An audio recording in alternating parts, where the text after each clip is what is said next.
Hi guys, welcome to my channel Srivani unique foods. నా cooking మీకు నచ్చినట్టయితే లైక్ చేయండి, షేర్ చేయండి, సబ్స్క్రైబ్ చేయండి, అలా కామెంట్ కూడా చేయండి. ఎక్కువగా సబ్స్క్రైబ్ చేసుకొని చూస్తున్నారండి, ప్లీజ్ సబ్స్క్రైబ్ చేసుకోవచ్చు కదా. ఈరోజు రెసిపీ వచ్చి అరటికాయ బజ్జీ అండి. సింపుల్గా, ఈజీగా, క్రిస్పీగా ఏ విధంగా చేసుకోవచ్చు అనేది చెప్పబోతున్నాను. చూస్తున్నారు కదా, మెత్తగా క్రిస్పీగా చాలా బాగుంటాయండి. ఏ విధంగా చేసుకోవచ్చు అనేది చూసేద్దాం రండి. అరటికాయ బజ్జీ అన్నది ఒక గిన్నె తీసుకోండి, అందులో ఒక కప్పు వరకు శనగపిండి అన్నది వేసుకోండి. ముందుగానే శనగపిండి జల్లించి తీసుకోండి. అందులో 2 స్పూన్ల వరకు బియ్యపిండి అన్నది వేసుకోండి. కొంచెం పసుపు, రుచికి తగ్గట్టు సాల్ట్, 1/2 టీ స్పూన్ వరకు కారం వేసుకొని మొత్తం కలుపుకొని ఇందులో వేడి చేసిన ఆయిల్ అనేది 2 స్పూన్లు అన్నది వేసుకోండి. వేడి చేసిన ఆయిల్ ఎందుకు వేసుకుంటున్నామంటే, మనం ఇలా వేడి చేసిన ఆయిల్ అన్నది వేసుకున్నామంటే వంట సోడా అన్నది వేసుకోవాలని అవసరం లేదండి. నేను కూడా ఒక వీడియోలో అన్నది చూశాను. ఖచ్చితంగా ఈ టిప్ అన్నది ట్రై చేయండి, చాలా బాగా యూస్ అవుతుంది. నేను ట్రై చేశాను, చాలా బాగా వర్క్ అయింది. ఇంకా వంట సోడా అన్నది మనం వేసుకోవాల్సిన అవసరం లేదు, ఇంక ఇదే సరిపోతుందండి.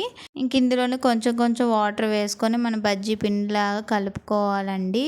చూసుకొని కొద్దిగా చూస్తున్నారు వేలుకి ఎలా అంటుకుంటుందో పిండి అన్నది, ఆ విధంగా ఉన్నంత వరకు పిండి అన్నది కలుపుకొని పక్కన పెట్టుకోండి. దాని తర్వాత ఒక పచ్చి అరటికాయ అన్నది తీసుకోండి. దానికి పైన కింద ఉన్న బొడిపుల్ని కట్ చేసేసుకోండి.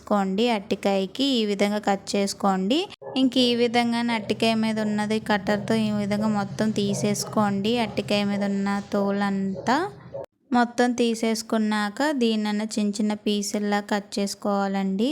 చూపిస్తున్న విధంగా రౌండ్గా కట్ చేసుకోవచ్చండి. లేకపోతే కొంతమంది పొడుగ్గా బజ్జీలను వేసుకుంటారు కదా, మీకు ఏ విధంగా నచ్చితే ఆ విధంగా అన్నది కట్ చేసుకోండి. ఈ విధంగా పొడుగ్గా అయినా లేదా రౌండ్ షేప్లో అయినా అరటికాయలను కట్ చేసుకొని పక్కన పెట్టుకోండి. దాని తర్వాత ఒక గిన్నెలో వాటర్ వేసుకొని కొంచెం సాల్ట్ వేసుకొని కట్ చేసుకున్న అరటికాయ ముక్కల్ని ఇందులో వేసుకోండి. నలుపు రాకుండా ఉంటుంది. దాని తర్వాత స్టవ్ మీద కళాయి పెట్టుకొని స్టవ్ ఆన్ చేసుకొని ఆయిల్ అన్నది వేసుకోండి. బజ్జీకి ఎంత సరిపోతుందో ఆయిల్ అన్నది మునిగేంత వరకు అంత ఆయిల్ అన్నది వేసుకోండి. దాని తర్వాత బజ్జీ పిండిలోకి బజ్జీని మొత్తం ఉంచుకొని ఈ విధంగా ఆయిల్లో అన్నది వేసుకొని అటు ఇటు తిప్పుకొని ఇలా గోల్డెన్ కలర్ వచ్చేంత వరకు అరటికాయలు అన్నది వేపుకోండి. ఈ కలర్ వచ్చినప్పుడు అరటికాయ బజ్జీలు తీసేసి పక్కన పెట్టేసేయండి. ఇంకా మిగతాయి కూడా ఈ విధంగానే ఫ్రై చేసుకోండి.